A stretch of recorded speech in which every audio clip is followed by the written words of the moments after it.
Hi everybody. Today I just want to go over quickly how to plot in, roughly sketch a master copy for this project that all of you are working on. So what I'm starting today is I'm taking a scene from one of my favorite films, Pulp Fiction. I have a screenshot here below, as all of you can see. I've put a quick 3x3 grid just with some lines here, and I'm inside of my app Procreate through my iPad, and I want to quickly show you how to plot out your composition and how we are going to try our best to learn from this process of creating a master copy. So the first things that always help me out is when I'm looking at an image or an image that I place a grid over, and then I'm going to try to replicate the composition, the style, the lighting, the colors, all these things. First thing that I do is I like to just quickly find if I have any diagonals or lines that really help set up the space or the interior or exterior of whatever image I'm looking at. So when I'm looking at this scene here, the still image, I'm seeing a few moments here which I'll point out. I am going to change color real quick. A diagonal that I see is actually this one here that separates the booth from our figure here, Samuel L. Jackson's character. It separates him from the rest of the restaurant. And then I also notice a diagonal here of this other booth that he's sitting on. So those are the first couple of things that I noticed that I'm going to try my best to put in. When you're using a grid, everybody, something that's helpful is if you find a cross section or an overlap of lines. So as I had mentioned, this diagonal here crosses over and goes behind, but what I want you to pay attention to is what happens inside of this individual square. So what happens inside of this big square here. So the first thing is this green line that I have.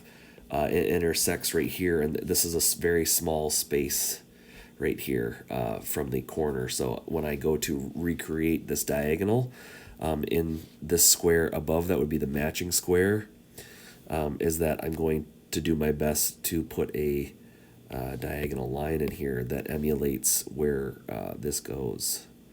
So I'm making a note to myself visually that this is real close to the top, and then where does this end over on the other side, this diagonal.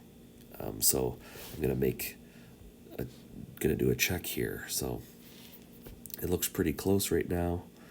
I could adjust this and move forward, but we're gonna go ahead and continue on here. So I made that diagonal, and it seems to be a little too harsh.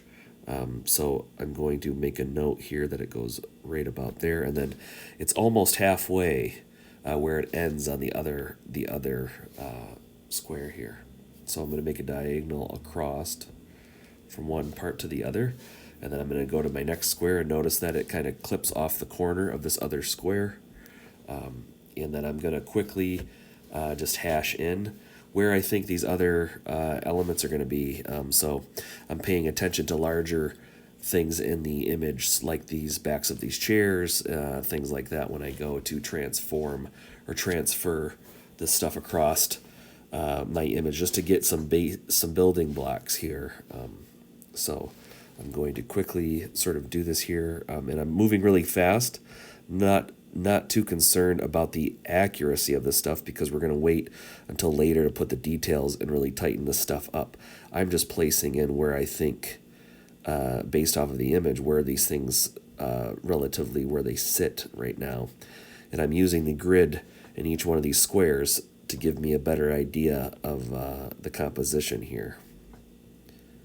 So part of this process is looking and dissecting, trying to translate these lines and these forms across your composition. Just looking. The other tips too for all of you is that when you're doing this, I don't like to try to focus in on the main figures or anything first.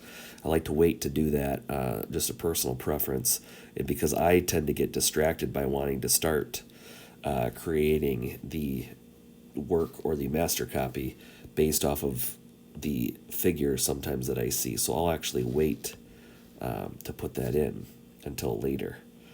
So I'm just trying to plot in generally where I think things are going to go with these black lines that I'm using right now. So there's a couple other figures in here besides Samuel L. Jackson's character. I'm just quickly placing these things in here. Try not to be too critical on myself or too harsh on myself about what this looks like right now, because I'm trying to keep in mind this is just me putting objects in here to help me understand the space a little bit better. So I've got this big table and things in here as well. And then right now I feel pretty good about this. What I'm going to do now is I'm going to go down into my lower third here, and I'm going to try to put these cups and these plates and some other quick signifiers of what's going to happen here when we move forward. So I'm just going to put some quick marks for myself as to the general placement or where I think these things are. And I'm looking at this bottom part and I'm trying to translate it to this top section, because this is going to be the end master copy, and I'm using this image to help guide and help myself learn where these things are in this work. So I'm just quickly placing things based off of what I'm looking at. So I'm trying to do this relatively quickly because, like I said, I want to give myself more time later to throw in the details and all the little extra stuff about color and things too later on. So I'm just looking at this and going relatively quickly here.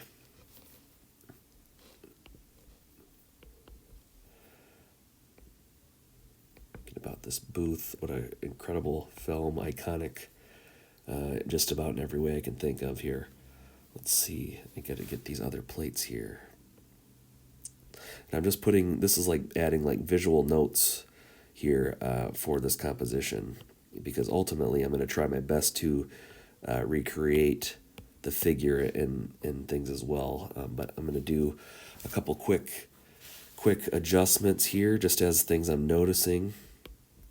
I am going to come down into this square, and I'm going to pay attention to where this shoulder begins and where it ends in this square, because this is cutting up this space really well here in this square. So I'm going to try to emulate this in the above section as well. So I'm looking at that.